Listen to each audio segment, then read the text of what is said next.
Allahu Allahu Allahu Allah. Bismillahirrahmanirrahim. Assalamualaikum sahabat muslim. Zainab binti Jahsy. Zainab binti Jahsy telah masuk Islam sejak dulu dan ikut hijrah bersama Rasulullah SAW ke Madinah. Kemudian Rasulullah meminangnya untuk dinikahkan dengan Zaid bin Harithah, anak angkat beliau. Zainab berkata, "Wahai Rasulullah, saya masih belum yakin dirinya untuk diriku, sedangkan diriku adalah seorang janda Quraisy." Beliau berkata, "Sungguh aku telah meridhoinya untuk dirimu." Kemudian Zaid bin Harithah menikahinya. Suatu ketika Rasulullah SAW datang mengunjungi rumah Zaid, namun beliau tidak menemukan Zaid di rumahnya. Zainab istri Zaid datang menyambut Rasulullah untuk menghormatinya, namun Rasulullah menolak untuk masuk ke dalam rumah.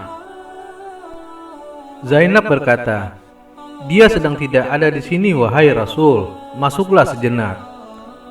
Tapi Rasulullah SAW tetap menolak tawaran Zainab untuk masuk ke dalam rumah. Ketika Zaid tiba, istrinya memberitahu tentang kedatangan Rasulullah ke rumah mereka.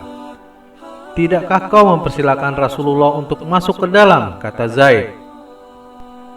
"Aku sudah menawarkan padanya untuk masuk, tetapi beliau tetap menolak," jawab Zainab. Pernikahan Zaid dan Zainab tidak berlangsung lama. Hubungan suami istri antara keduanya kurang harmonis. Zaid kerap mengadukan masalah rumah tangga yang ia hadapi kepada Rasulullah. Bahkan ia meminta izin kepada Nabi SAW hendak menceraikan Zainab. Rasulullah berpesan, "Jaga baik-baik istrimu, jangan diceraikan. Hendaklah engkau takut kepada Allah." Akan tetapi Zaid tidak kuat bertahan dalam hidup rumah tangga yang ia bangun bersama Zainab. Ia pun menceraikan istrinya. Tak lama kemudian turunlah firman Allah, "Dan ingatlah, ketika kamu berkata kepada orang yang Allah telah melimpahkan nikmat kepadanya, dan kamu juga telah memberi nikmat kepadanya, tahanlah terus istrimu dan bertakwalah kepada Allah. Sedang kamu menyembunyikan di dalam hatimu apa yang Allah akan menyatakannya, dan kamu takut kepada manusia. Sedang Allah lah yang lebih berhak untuk kamu takuti." Maka tak kala Zaid telah mengakhiri keperluan terhadap istrinya, menceraikannya, "Kami kawinkan kamu dengan dia supaya tidak ada keberatan bagi orang mukmin untuk mengawini istri-istri anak-anak angkat mereka.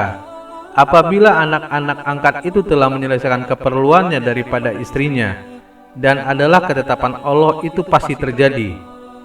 Quran Surat Al-Ahzab ayat 37.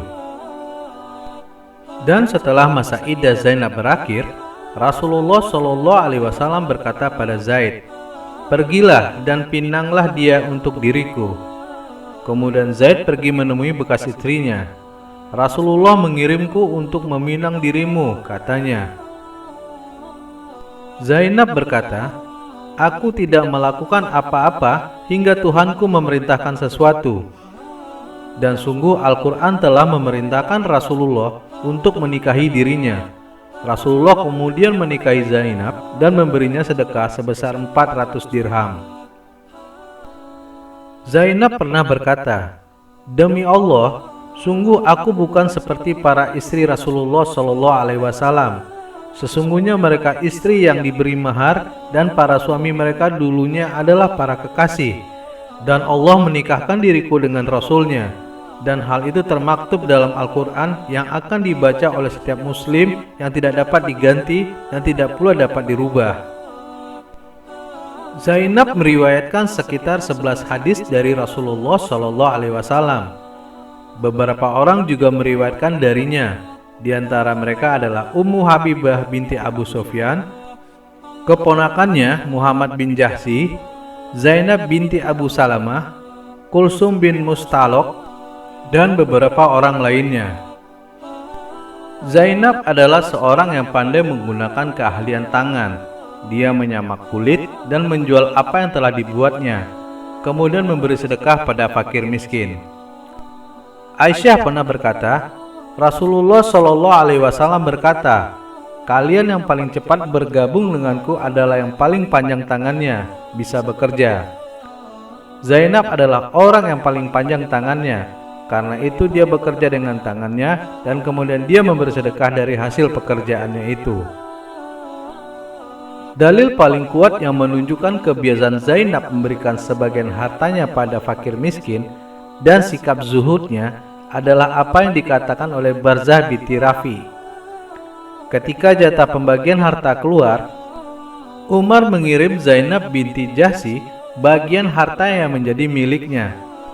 Ketika dia mengunjunginya, Zainab berkata, semoga Allah mengampuni Umar bin Al-Khattab. Sebenarnya saudara-saudaraku sesama istri Nabi Shallallahu Alaihi Wasallam lebih berhak mendapatkan bagian harta ini daripada diriku. Para utusan berkata, tapi semua ini untukmu wahai Zainab. Subhanallah, kata Zainab, kemudian mengambil secari kain dan mengantongi sebagian harta tersebut, lalu berkata, berikanlah padanya Barzah binti Rafi sekantung dirham ini. Kemudian Zainab berkata pada Barzah, ulurkan dan masukkan tanganmu ke dalam kantung ini, lalu ambillah segenggam dari dalamnya, dan pergilah kau menuju Bani Fulan dan Bani Fulan yang masih mempunyai kerabat dengannya, dan beberapa anak yatim. Bagilah harta tersebut kepada mereka. Kemudian Barzah berkata pada Zainab, semoga Allah mengampuni Anda wahai Ummul Mukminin. Demi Allah, kami juga merasa berhak dengan harta tersebut. Zainab berkata, ya, bagian kalian yang ada di bawah kantung. Barzah mendapatkan di bawahnya 580 dirham. Zainab kemudian mengangkat tangannya ke langit dan berkata, ya Allah, jatah pembagian harta dari Umar tidak akan lagi menemui diriku pada tahun ini. Zainab binti Jahsy wafat pada masa pemerintahan Umar bin Khattab dalam usia 53 tahun. Jasadnya dibawa dalam keranda mayat, dan pada saat itulah dirinya menjadi orang yang pertama kali dibawa dalam keranda mayat. Ketika Umar melihat keranda mayat itu, dia berkata, benar, ini adalah tenda bagi istri Nabi. Setelah mendengar berita kematian Zainab, Aisyah menangis dan berdoa agar Allah memberi kasih sayang padanya.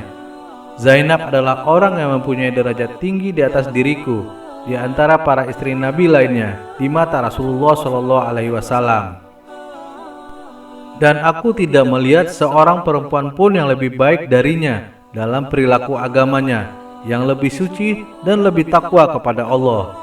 Ia wanita paling jujur dalam tutur kata, paling rajin menyambung tali silaturahmi, paling banyak bersedekah, paling keras usaha, dan paling giat mendekatkan diri pada Allah, kata Aisyah.